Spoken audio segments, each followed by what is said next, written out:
Olá, meus irmãos em Cristo, a graça e a paz de nosso Senhor Jesus Cristo. Você, meu amigo que ouve essa mensagem, eu quero compartilhar com você a palavra do Senhor que se encontra no Evangelho segundo João, capítulo 19, versículos de 17 a 22. O tema da mensagem de hoje, a crucificação e as 7 palavras da cruz. O Evangelho segundo João, capítulo 19, versículos 17 a 22, nos diz assim: Tomaram eles, pois, a Jesus, e ele próprio, carregando a sua cruz, saiu para um lugar chamado Calvário, Gólgota em hebraico, onde o crucificaram, e com ele outros 2, um de cada lado, e Jesus no meio. Pilatos escreveu também um título e o colocou no cimo da cruz. O que estava escrito era: Jesus Nazareno, o Rei dos Judeus. Muitos judeus leram este título porque o lugar em que Jesus fora crucificado era perto da cidade, e estava escrito em hebraico, latim e grego. Os principais sacerdotes diziam a Pilatos: Não escrevas Rei dos Judeus, e sim que ele disse: Sou o Rei dos Judeus. Respondeu Pilatos: O que escrevi? Escrevi. A crucificação e as 7 palavras da cruz é a mensagem, é o título da mensagem dessa nossa reflexão.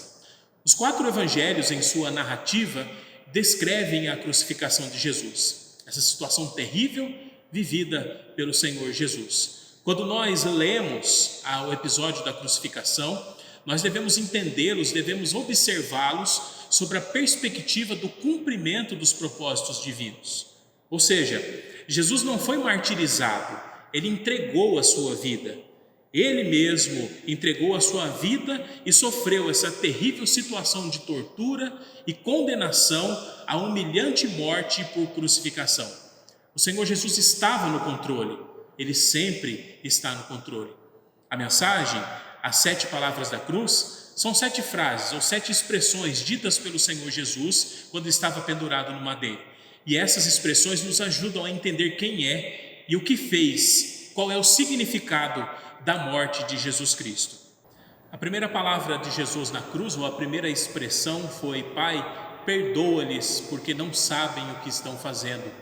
Essa expressão encontra-se em Lucas, capítulo 23, verso 34.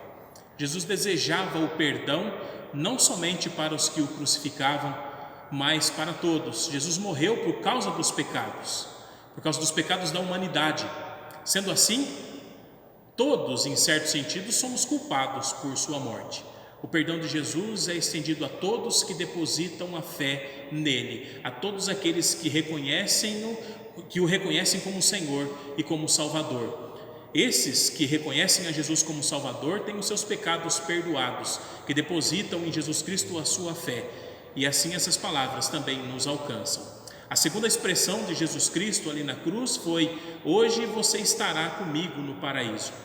Quando Jesus disse aquelas palavras: Pai, perdoa-lhes, pois eles não sabem o que estão fazendo, essas palavras do Senhor Jesus Cristo penetraram o coração de algumas pessoas. Ele fala isso especificamente a uma das pessoas, a um dos ladrões que foram crucificados com ele.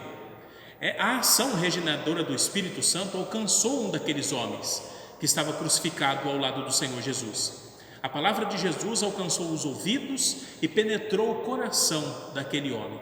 Aquele homem sentindo dores, o homem crucificado ao lado de Jesus, agora não mais o insultava, não mais escarnecia. Ao contrário, ele pediu e recebeu o perdão do Senhor Jesus.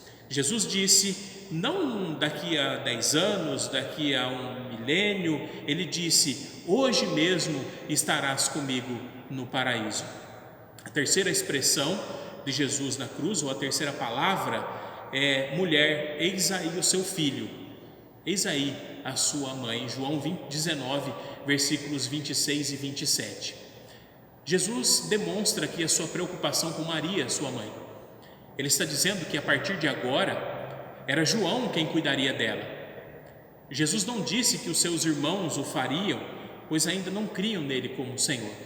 Nós entendemos também nessas palavras o ensinamento de Jesus à sua própria mãe, que deveria vê-lo não como filho, mas como Senhor.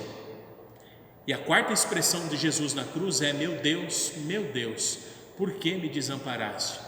Mateus capítulo 27, versículo 46, nós encontramos essa expressão, e também no Evangelho segundo Marcos, capítulo 15, verso 34.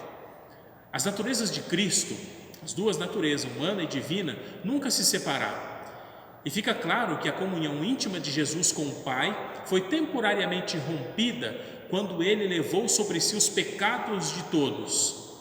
Ele usou as palavras do Salmo 22, que começa com um desespero e termina com uma renovada confiança em Deus. Jesus sabia que o relacionamento rompido com o Pai seria em breve restaurado. A quinta palavra de Jesus na cruz foi: estou com sede. João 19, 28. Jesus teve sede, mas ao invés de água, deram-lhe para beber vinagre. E nós, o que temos dado a Jesus? O que temos oferecido ao Senhor Jesus?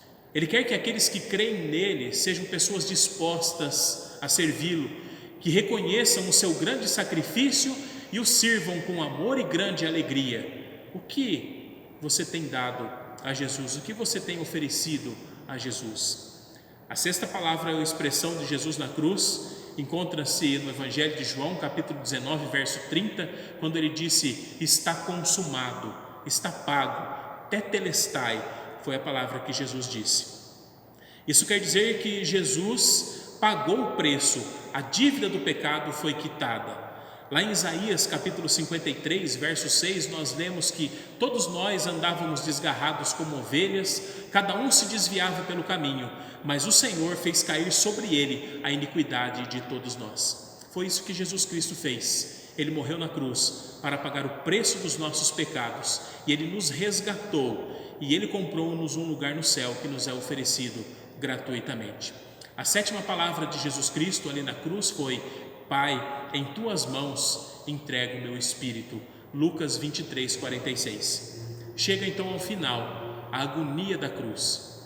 Cristo entrega-se totalmente. Cristo morreu para salvar-nos.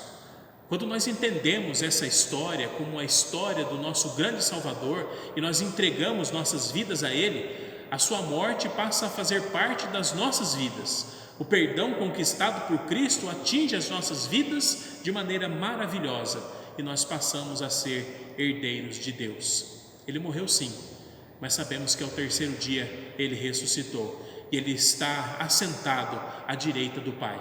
Ele ressuscitou ao terceiro dia e Ele comprou-nos um lugar no céu que nos é oferecido gratuitamente. A morte e ressurreição de Cristo garante vida a todos que depositam nele a sua fé. Ainda existe tempo, você que me ouve, tempo para entregar sua vida a Cristo. Se ainda não fez, entregue sua vida a Jesus. Reconheça-o como Senhor e Salvador. Creia que só Ele pode perdoar pecados e garantir uma vida de comunhão com Deus que se inicia aqui e durará para a eternidade em um lugar preparado por Ele mesmo, lugar de felicidade eterna e comunhão perfeita com o Senhor. Que Deus te abençoe em nome de Jesus.